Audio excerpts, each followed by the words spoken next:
Bismillahirrahmanirrahim. Assalamualaikum warahmatullahi wabarakatuh. Perkenalkan, nama saya Yulit Anggitya Fauzia dengan NIM 11920202556. Saya dari kelompok 2 Bimbingan dan Konseling PAI. Saya akan menjelaskan pengertian landasan bimbingan dan konseling serta landasan filosofis.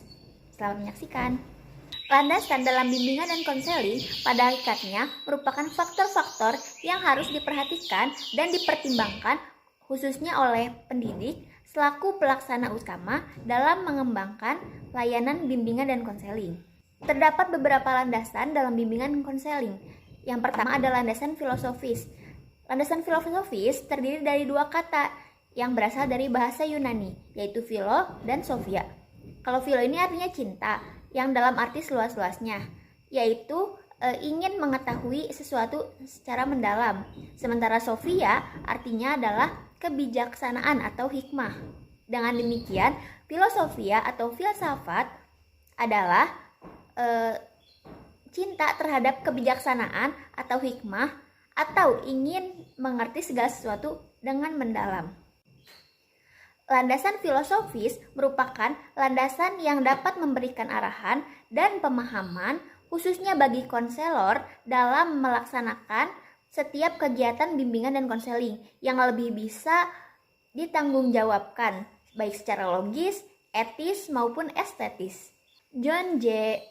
Pietrovesa mengemukakan bahwa terdapat prinsip yang terkait dengan landasan filosofis dalam bimbingan dan konseling, yaitu objecting view.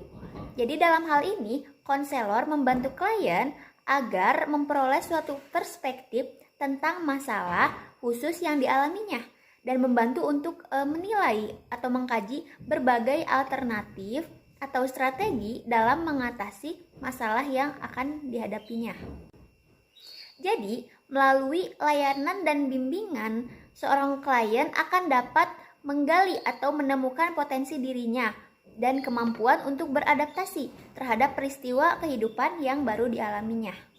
Ada sebuah pepatah mengatakan, the counselor must have the best interest of the client at heart.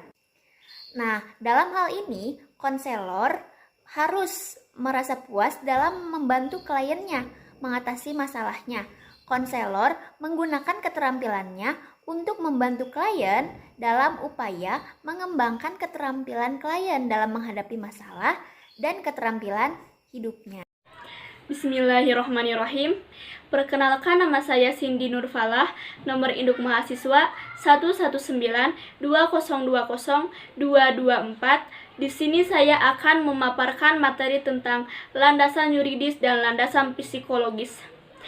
Landasan yuridis ialah ketentuan hukum yang menjadi dasar hukum bagi pembuatan suatu peraturan. Landasan yuridis dapat dibagi menjadi dua macam.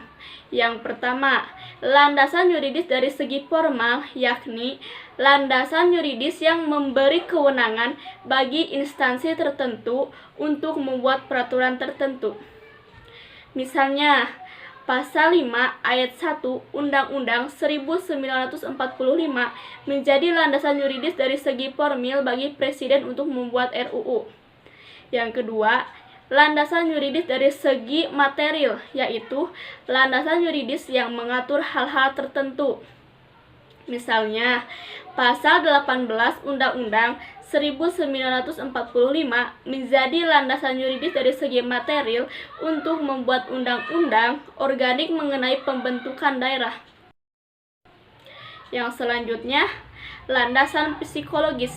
Landasan psikologis merupakan landasan yang dapat memberikan pemahaman bagi konselor tentang perilaku individu yang menjadi sasaran layanan.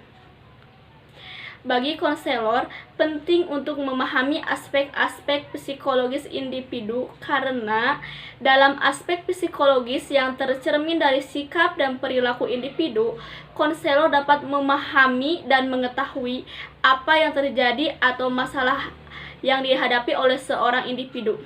Yang kemudian, konselor memungkinkan untuk membantu dan membimbing individu untuk mengatasi masalah yang dihadapinya.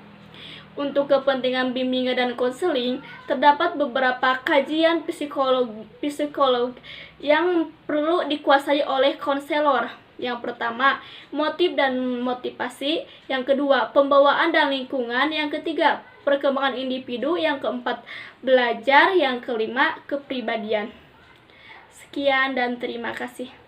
Bismillahirrahmanirrahim. Perkenalkan, nama saya Siti Atifah Duratus Saadah, NIM 11920202225. Insya Allah di sini saya akan menjelaskan sedikit tentang landasan pedagogis dan landasan sosial budaya. Yang pertama itu landasan pedagogis. Pedagogis merupakan ilmu yang membahas pendidikan, yaitu ilmu pendidikan anak. Jadi, pedagogis mencoba menjelaskan tentang seluk-beluk pendidikan anak. Pedagogis merupakan teori pendidikan anak. Pedagogis sebagai ilmu sangat dibutuhkan oleh guru, terutama guru taman kanak-kanak dan guru sekolah dasar, karena mereka akan berhadapan dengan anak-anak yang belum dewasa. Menurut Profesor Dr. J.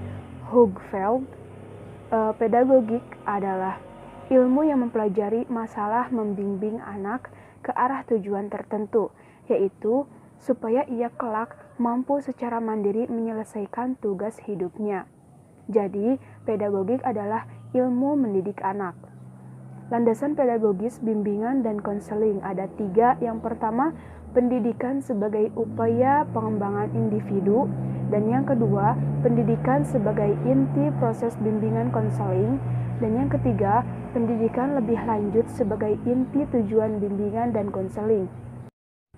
Yang selanjutnya yaitu landasan sosial budaya. Arus modernisasi berdampak positif seperti diperolehnya kemudahan dalam bidang komunikasi dan transportasi. MC Daniel yang dikutip oleh Prayitno dan Erman Amti, setiap anak sejak lahirnya harus memenuhi tidak hanya tuntutan biologisnya, tetapi tuntutan budaya di tempat ia hidup. Tuntutan budaya itu menghendaki agar ia mengembangkan tingkah lakunya sehingga sesuai dengan pola-pola yang dapat diterima dalam budaya tersebut. Kenalkan, nama saya Zahra Zikia dengan NIM 11920202060.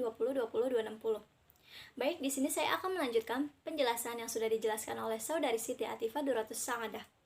Saya akan menjelaskan poin terakhir yaitu tentang landasan religius. Apa sih yang disebut dengan landasan religius? Landasan religius, bimbingan dan konseling pada dasarnya ingin menetapkan Tuhan itu perlu dimuliakan oleh manusia itu sendiri. Penerapan segenap kemampuan potensial itu secara langsung berkaitan dengan ketakwaan kemanusiaan kepada Tuhan. Wujud ketakwaan manusia hendaklah seimbang dan lengkap, mencakup hubungan manusia dengan Tuhan maupun hubungan manusia dengan manusia dan dunianya.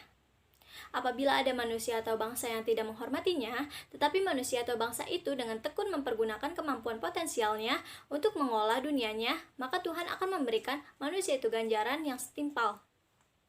Manusia-manusia yang tidak mampu mengembangkan kemampuan potensial yang ada pada dirinya untuk membudidayakan lingkungannya, yaitu antara lain bersikap masa bodoh terhadap diri sendiri maupun orang lain dan lingkungannya, menyia-nyiakan sumber alam, menyerahkan terhadap tanda-tanda alam, dan sebagainya. Yang kedua, ada peran agama.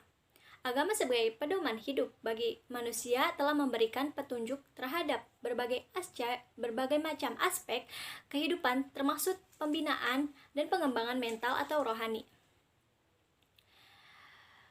Agama sangat menghargai harkat dan martabat atau kemuliaan manusia.